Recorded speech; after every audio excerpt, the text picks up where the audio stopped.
नाज़रीन, इंतखाबात में इलेक्ट्रॉनिक वोटिंग मशीन के इस्तेमाल का मामला मजीद उलझ गया है।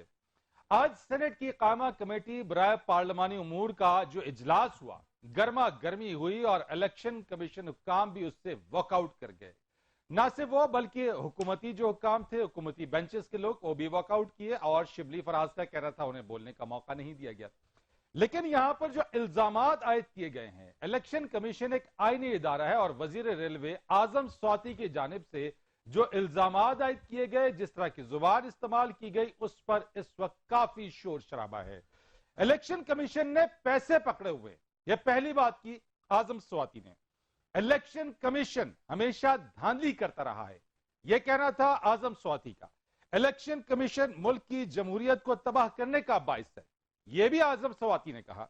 ऐसे इदारों को आग लगा दें, आजम स्वाति ये कहते हैं। इलेक्शन कमीशन को जवाब देना होगा और बताया जाए आखिर कौन टेक्नोलॉजी का इस्तेमाल नहीं करना चाहता है। ये वो बातें हैं जो वजीर रेलवे आजम स्वाति ने की आज, और इसके ऊपर अपोजिशन की जानिब से पाकिस्तान पीपल्स पार्टी, मुस्लिम लीग नून आड़े हाथों लिया गया है इस वक्त हुकूमती वुजरा को। लेकिन अब से कुछ ही देर पहले जब एक प्रेस कॉन्फ्रेंस की गई, वफाक वजीर इत्तलात और नशरियात फवाद चौधरी मौजूद थे, बाबर अवान मौजूद थे, उसमें आजम स्वाति साहब उसमें मौजूद थे। उसमें इन बातों का तो जवाब कोई ना दिया गया, लेकिन हां यह जरूर कहा गया फवाद चौधरी की जानिब से कि chief election commissioner Nawaz Sharif से करीबी राब्ते में है। चीफ इलेक्शन यानी रहे हैं, चीफ इलेक्शन कमिश्नर अपोजिशन के तर्जुमान बने हुए हैं और हमें चीफ इलेक्शन कमिश्नर पर एतमाद नहीं है। यही वो बातें हैं जो बिल्कुल एज इट इज, अगर आप पार्टी चेंज कर दे और अगर आप इदारा चेंज कर दे, अगर आप इसी को मुस्लिम लीग नून पे लेकर आ जाएं और यही इदारा अगर आप नैब कर दें, तो वहां से भी इसी तरह की तनकीद की जाती है।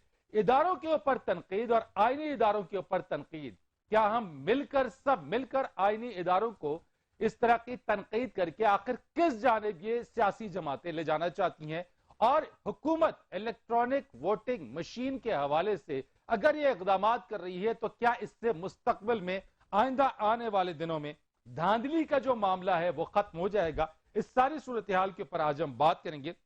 और यह भी आपको बता दें कि पीर को इलेक्शन कमीशन हुक्काम ने इस पर एक आला सतह इजलास भी अपना तलब कर लिया है इसी मामले को लेकर। आज बात करेंगे इसी चीज के ऊपर। साबिक secretary election commissioner Kanwar Dilshad साहब हमारे साथ मौजूद हैं, आपका बहुत शुक्रिया सर।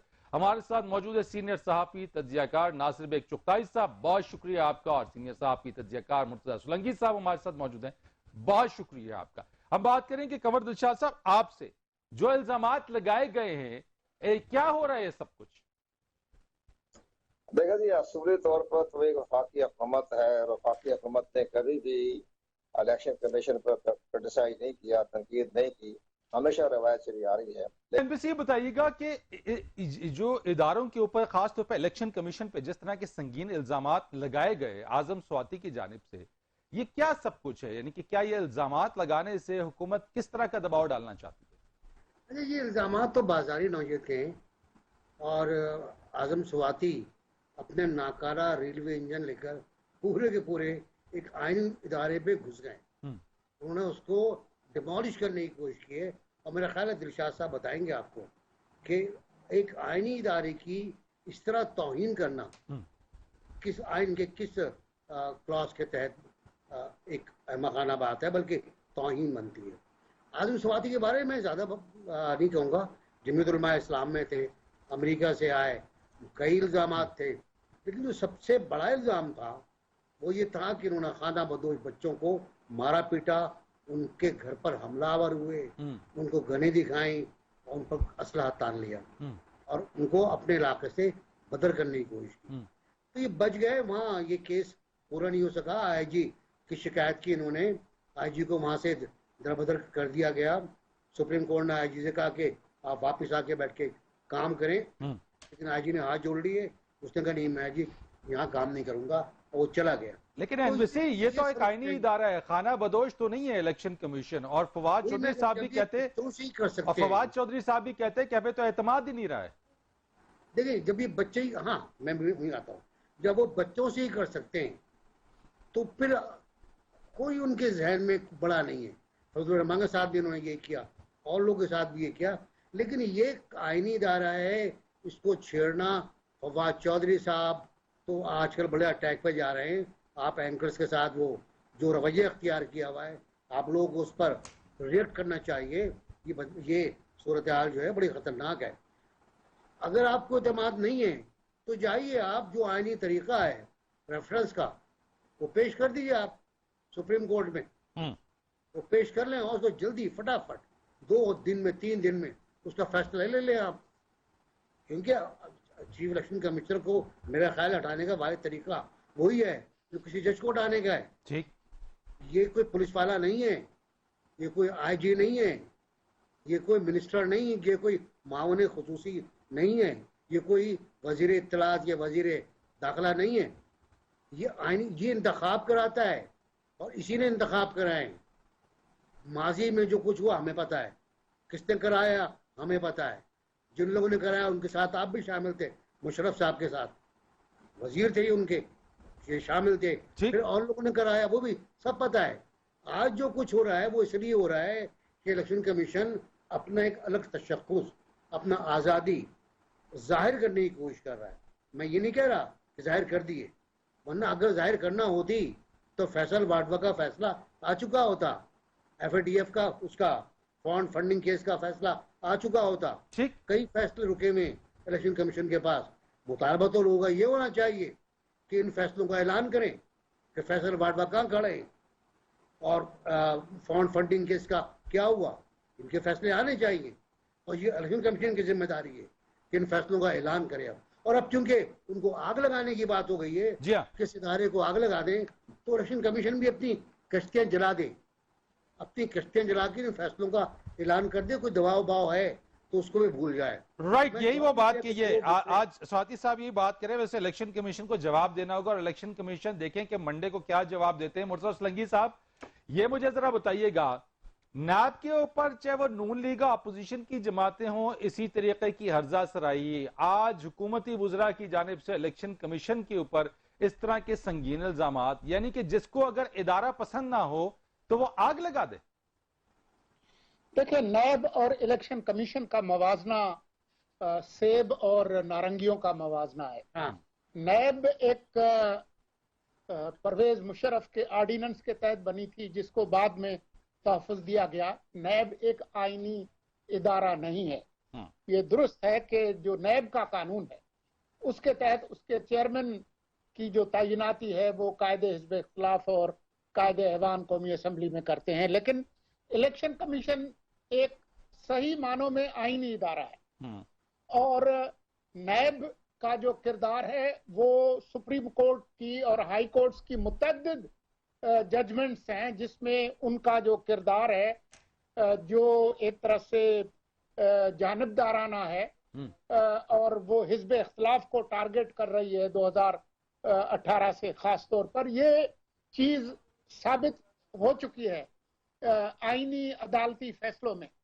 इलेक्शन कमीशन मुख्तलिफ तरह का इदारा है और अभी तक उन्होंने जो एहतियात है उसका दामन पकड़े रखा है। लेकिन आज जिस तरीके से हुकूमत के वुज़रा ने हमला किया है और इलेक्शन कमीशन को आग लगाने की बात की है, तो मुझे 88 साल पहले जो जर्मन पार्लिमान को जो रिश्ताग को जो आग लगाई थी नाजी पार्टी ने, वो मुझे याद आ गई। और मुझे नहीं पता कि नाजी पार्टी दूसरे जन्म में पाकिस्तान में आ गई है। मुझे ये बताएं कि कौन सा इदारा है जो कि इनके हाथ से महफूज है। मीडिया महफूज है, पार्लिमान को ताला लगा रहा बड़े अरसे तक, उसके कमेटियों के इजलास नहीं होते थे। तो अदलिया के मोअज़्ज़ज़ जजों के खिलाफ जो किरदार कुशी की गई, जो जिंदा हैं और जो इस दुनिया से चले गए, उन सब के खिलाफ। लेकिन ये जो इलेक्शन कमीशन ने पैसे पकड़े हुए की बात की है, तो इसका तो जवाब फिर देना होगा ना कि इलेक्शन कमीशन ने पैसे किससे पकड़े, ये भी बताना होगा फिर तो। मुझे ऐसा लगता है कि पीटीआई जो है वो पाकिस्तान इल्जाम तहरीक बन गई है और वो उनका ख्याल यह है कि बड़े से बड़ा इल्जाम किसी पे भी लगा दें। पहले जिस तरह से 35 पंक्चर्स के इल्जाम लगाते थे और दूसरे फिरका के ये सियासी बयान है, इस तरीके से उनका ख्याल है कि वो किसी की भी इज्जत तार तार कर सकते हैं, किसी पे कोई भी इल्जाम लगा सकते हैं और साबित करना जो है वो उनका काम नहीं है। वो जिन पे इल्जाम लगा है वो जैसे नैब का कानून है उसी तरह से आप इल्जाम लगाएं और उनसे कहें कि आप अपनी मासूमियत का सबूत दें। तो मैं समझता हूं कि इलेक्शन कमीशन ने बहुत एहतियात का मुजाहरा किया है। उनको चाहिए कि फॉरेन फंडिंग केस जो 22 जो अकाउंट्स है उसकी तफसीलात कौम के सामने लाएं और जो कानूनी जो तरीका है इन फंडिंग के हवाले से उस पर जो है वो कार्रवाई करें। राइट, मैं कंवर दिलशाद साहब से जरा बात कर लेता हूं। कंवर दिलशाद साहब, आपसे बात चूंकि बीच में रह गई, मुझे बताइए इतने संगीन इल्जामात, रिएक्शन क्या आएगा या आना चाहिए, और ऐसे इल्जामात पर इलेक्शन कमीशन जो कि एक आईनी इदारा है क्या करना चाहिए उसे? देखो जी, हमारे दोस्त तुताई साहब गालिबन हैं, तो उन्होंने बड़ी खूबसूरत बात कही। इलेक्शन कमीशन में पाकिस्तान ने जब पुनः उनके पास केसेस जो हैं वो ज़ेरे अल्तवा है, ज़ेरे समात है, 6 साल 7 साल 4 साल बल्कि अब 3 साल भी हो गए हैं, बाद फैसला बड़ा केस है और दीगर तमाम केसेस है, तो फैसले नहीं हो रहे। जबकि हमने इनको हमेशा, हमारा पॉइंट व्यू रहा है आपकी वसातत से, चैनल की वसातत से, कि इंडियन इलेक्शन कमीशन जो है वो 15 मिनट में फैसला करता रहा, 15 साल लगा देते हैं। उनसे जब मेरी बात हुई चीफ इलेक्शन कमीशन इंडिया से, वो कहते हैं जी हमारे एडमिनिस्ट्रेटिव फैसले हम करते हैं, आप जुडिशरी फैसले में चले जाते हैं। तो अब ये है कि जुडिशरी फैसले जाएंगे तो कल नोटिस जारी कर देंगे पीर के रोज, उसका वो 3 महीने में जवाब देंगे, 4 महीने में जवाब देंगे, मीटिंग होगी एक, इसके बाद फिर डेट एक्सटेंड हो जाएगी, वो करते करते नेक्स्ट इलेक्शन आ जाएंगे, फैसला नहीं होना। तो ये तो आपने, अगर आपने सही, आपने इलेक्शन कमीशन पर 2 इख्तियार हैं, एक तो एडमिनिस्ट्रेटिव इख्तियार हैं, एक जुडिशरी इख्तियार हैं। तो अब ये इस तरह के जो धमकी हमें या इस तरह से इस्तेमाल किए हैं आजम स्वाति साहब ने, ये सारे आते हैं एडमिनिस्ट्रेटिव पॉइंट ऑफ व्यू से। तो एडमिनिस्ट्रेटिव पॉइंट ऑफ व्यू में सजा दे सकते हैं, इनके पास आइन के आर्टिकल 204 का मैंने हवाला दिया है, और इसी तरह इलेक्शन एक्ट 2017 का सेक्शन 9 में बेपनाह समंदर दिया हुआ है इख्तियारात का, कि जो अगर कोई इलेक्शन कमीशन की तस्दीक करे तो या तदलील करे तो आप उनको सजा दे सकते हैं, डिस्क्वालीफाई कर सकते हैं, 3 साल की सजा दे सकते हैं। नहीं, यानी डिस्क्वालिफिकेशन बनती है मैं पूछना चाहता हूँ कि आजम स्वाति साहब की डिस्क्वालिफिकेशन बनती है इन इल्जामात पे? आज ही लेना चाहिए था ना, पीर के दिन के इंतजार करने की क्या जरूरत, कल ही इजलास कर लेते ना। इतना बड़ा एक अहम बात होगी है, तो उन्होंने इतना बड़ा अहम उन्होंने पूरा बुरा कहा इलेक्शन कमीशन को, बिल्कुल उन्होंने जो भी जुबान इस्तेमाल की वजह है वो जज्बाती, आजम स्वाति साहब ब्लड प्रेशर जल्दी उनको हो जाता है। लेकिन बहरहाल जो भी कुछ हुआ तो उसका एक्शन आज ही रात को हो जाना चाहिए था ना, या ज्यादा से ज्यादा कल हो जाता। अब 48-72 घंटे के बाद मीटिंग करेंगे, बात खत्म हो जाएगी, जज्बाती ठंडी हो जाएगी बात। तो ये इनकी अपनी भी मामला। इससे पहले मैं अर्ज करूँ कि फवाद चौधरी साहब ने आज गुफ्तगू बड़े आईनी और कानून के हवाले से बात, बड़े सोच समझ के बात की, वो समझ गए हैं कि मामला कोई आगे तक ना चला जाए। लेकिन इससे पहले उन्होंने भी ये कहा कि जी चीफ इलेक्शन कमिश्नर और के मेंबर इलेक्शन कमीशन को सियासी पार्टी ज्वाइन कर लें, उनके चेयरमैन बन जाए, तब कोई एक्शन नहीं लिया। इसी तरह मुल्क के चीफ एग्जीक्यूटिव ने उनके बारे में यही कहा कि इस्तीफा दिया घर जाएं। एतमाद भी नहीं है ना, वो कह उन्होंने तो ये तक भी कहा है कि मियां नवाज शरीफ साहब से भी रवाबित रहे हैं। तो मैं अर्ज कर रहा हूँ ना आपसे, तो ये उन्होंने कार्रवाई फौरन करनी चाहिए थी, तो इमीडिएटली नोटिस जानी चाहिए था, इमीडिएटली कार्रवाई। अब उसका नतीजा आज स्वागत। राइट से मैंने एक ब्रेक लेनी, जरा ब्रेक के बाद मैं आता हूं, क्योंकि आइंदा आने वाले दिनों के अंदर गवर्नमेंट ये प्लान कर रही है कि इसको ज्वाइंट सेशन के अंदर इसको ईवीएम्स के हवाले से इसकी मंजूरी ले ली जाए। ब्रेक लेते हैं, ब्रेक के बाद बात करें।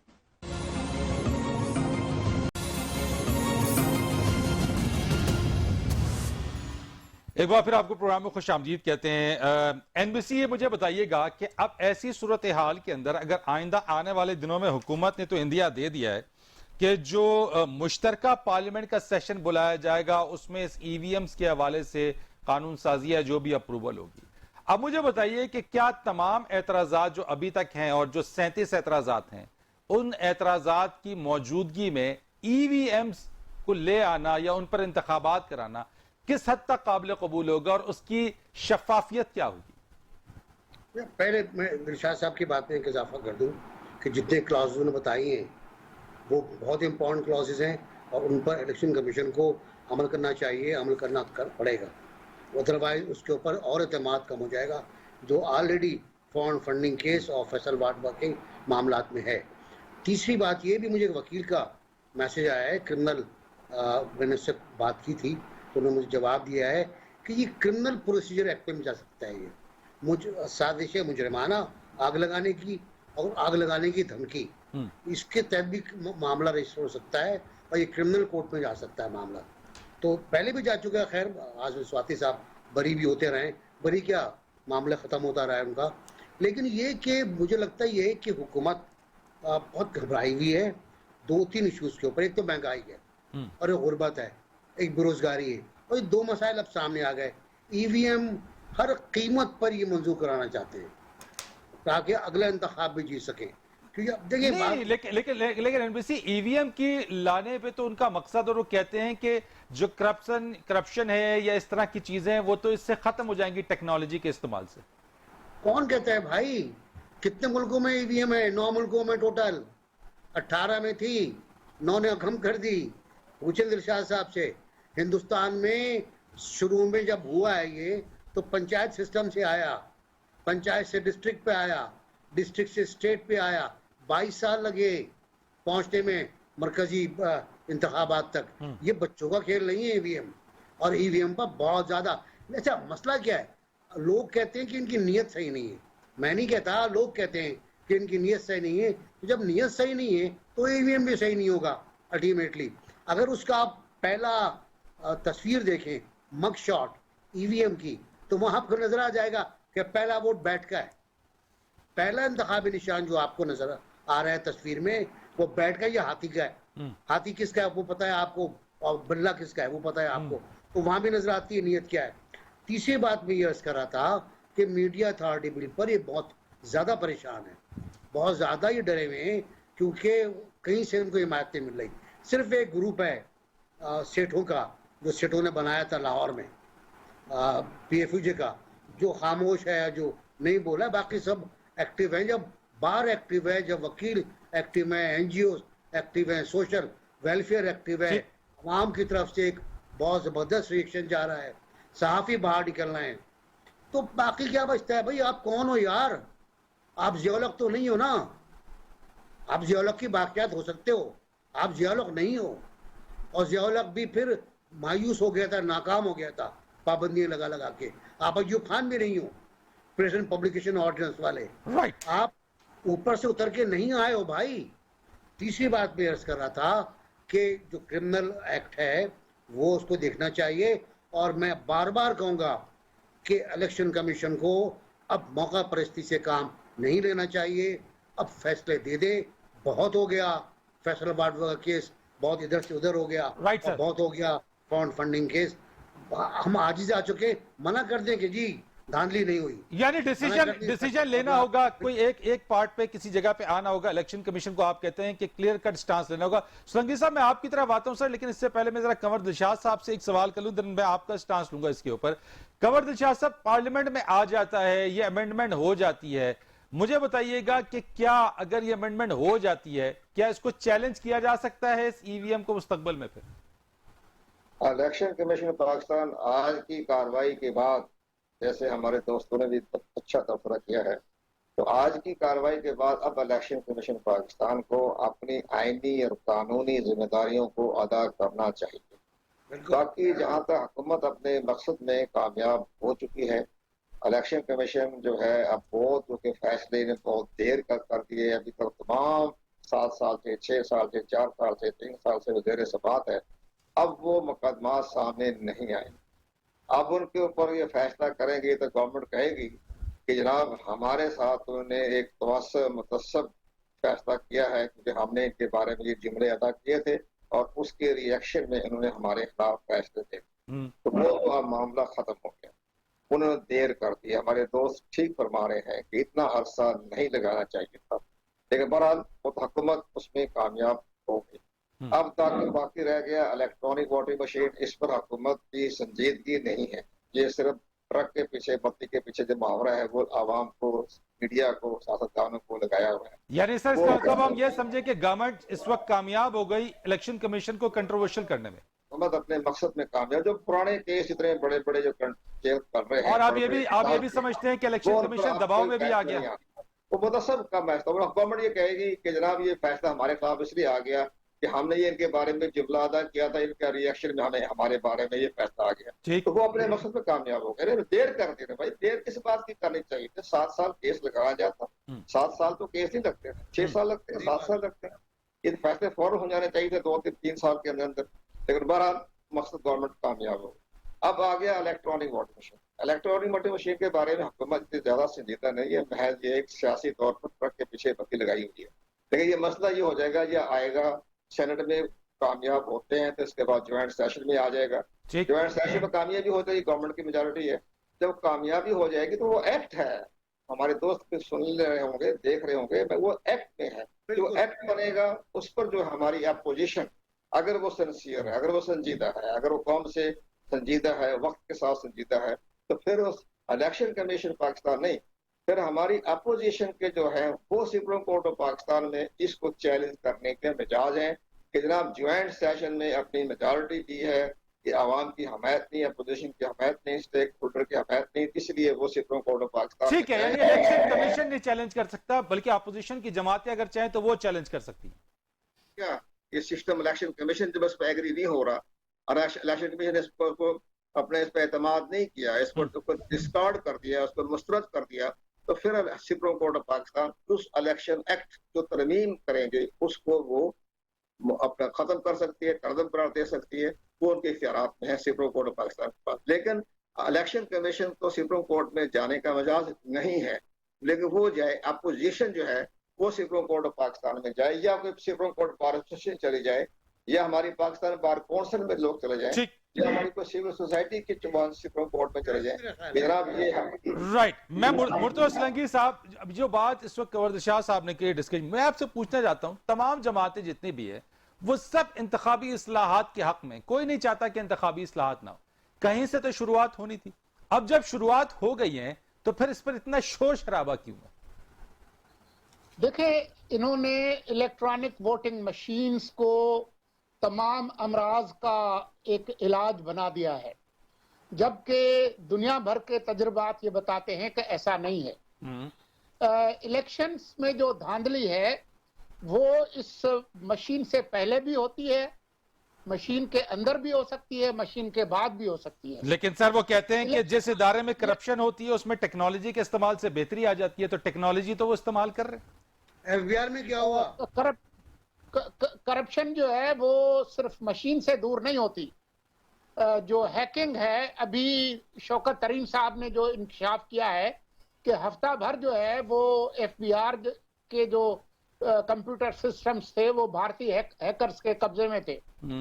तो इस तरह की बेतहाशा मिसालें हैं कि ये जो मशीन्स हैं, ये खुद इलेक्शन कमीशन ने भी और दुनिया भर के जो तजुर्बात हैं वो ये बताते हैं कि उनको टेम्पर करना आसान है। और फिर पाकिस्तान के अंदर जो ट्रेनिंग है उन लोगों की, उसके अंदर न इनके पास जराए हैं न वक्त है।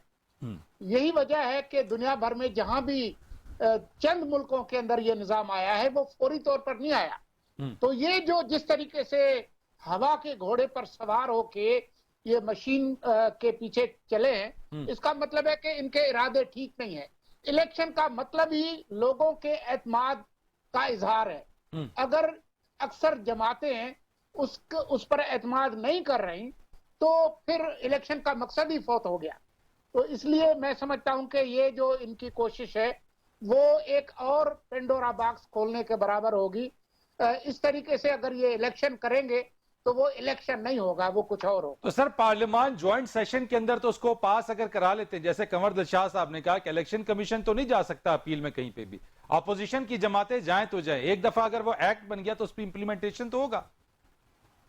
देखें, अगर ये इस तरीके से झुरलू फेर कर इलेक्शन एक्ट बनाते हैं तो सुप्रीम कोर्ट का दरवाजा जरूर खुला है, लेकिन सड़कों का जो दरवाजा है वो भी खुला है। और जिस तरीके से अब माहौल बन रहा है कि इस हुकूमत ने एक वन पार्टी रियासत बनाने के लिए अवाम के जितने भी इदारे हैं उन पर हमला किया है और अब आज इलेक्शन कमीशन पे किया है, तो उसके नतीजे में जो रद्द अमल होगा वो इस हुकूमत के संभालने के बस में नहीं होगा। राइट सर, एक ब्रेक मैंने लेनी है, ब्रेक के बाद आऊंगा। नासिर बेग चुगताई साहब मेरे साथ मौजूद है, कंवर दिलशाद साहब हैं, इसके ऊपर हम बात कर रहे हैं ईवीएम्स के हवाले से। कमर्शियल ब्रेक के बाद मजीद बात करेंगे।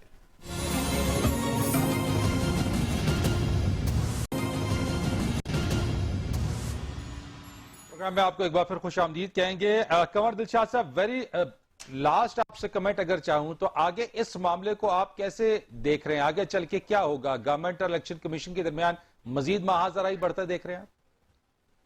इलेक्शन कमीशन पाकिस्तान जाहिर है कि बहुत बड़ा अटैक हो गया है और उनको एक बड़ी इंटेग्रिटी भी हो गया। इस माहौल में अब इलेक्शन कमीशन काम नहीं कर सकती। राइट, जाहिर है कि इलेक्शन कमीशन ने काम लेना होता है ब्यूरोक्रेसी से, एडमिनिस्ट्रेशन से। वो सारा मामला जो है वो आज के बाद खत्म हो गया। अगर इलेक्शन कमीशन ने अगर सख्त स्टैंड ना लिया तो फिर इलेक्शन कमीशन पाकिस्तान तो बिल्कुल अपने किसी इदारे में अपने आइंदा के जो प्रोजेक्ट है उस पर कामयाब नहीं हो सकेगा।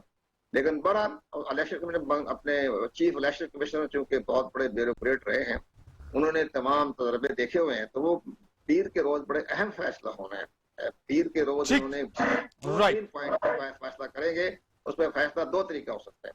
एक तरीका ये हो सकता है कि जब हमारे इदारे पर हमला हो गया है तो मुमकिन है कि वो आइन के आर्टिकल 90 के तहत वो अपनी कार्रवाई करें।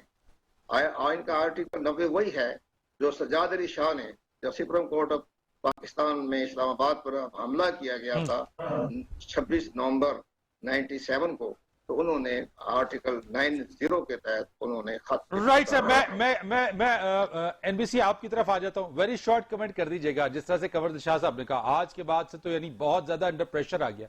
आप क्या समझते हैं मुस्तकबिल में क्या होने जा रहा है? फिर वेरी शॉर्ट कमेंट सर। देखिए, बहुत सिंपल सी कहानी है। कल एक मौलाना साहब ने एक पॉलिटिकल लीडर को मीर जाफर कहा, मीर सादिक का, ये उसी का हिस्सा है। वो चाहते ये हैं कि पीडीएम में इख्तलाफ राय रहे, पीडीएम के हिस्से बुखरे होते रहें, पीडीएम मुत्तहिद ना हो। और मुत्तहिद क्यों ना हो? ताकि वो एक मुत्तहिदा पॉइंट ऑफ व्यू या मौक़िफ़ इख्तियार ना कर पाए। राइट, तो इसलिए वो लड़वाया जा रहा है। दूसरा मैं ये अर्ज कर रहा था कि इलेक्शन कमीशन बिल्कुल आर्टिकल 90 के तहत कॉल कर सकता है सब कुछ, और उसके साथ साथ कोई आम आदमी भी एक्ट के खिलाफ जा सकता है सुप्रीम कोर्ट में कि मेरा मुफाद मुतासिर हो रहा है। Right sir. मुर्तज़ा असलंगी साहब, short comment from your side sir. मुस्तकबिल में जो इंतखाबात होंगे आप उनको ईवीएम्स के जरिए होता देख रहे हैं या जैसे आम इंतखाबात होते रहते हैं जिस तरीक़ेकार से उसी तरह से होंगे? मुझे नहीं लगता कि अब हम इलेक्शन की तरफ बढ़ रहे हैं। जिस तरीके के इलेक्शंस पीटीआई कराना चाहती है वो इलेक्शन नहीं होगा। इलेक्शन तो इलेक्शन कमीशन कराता है।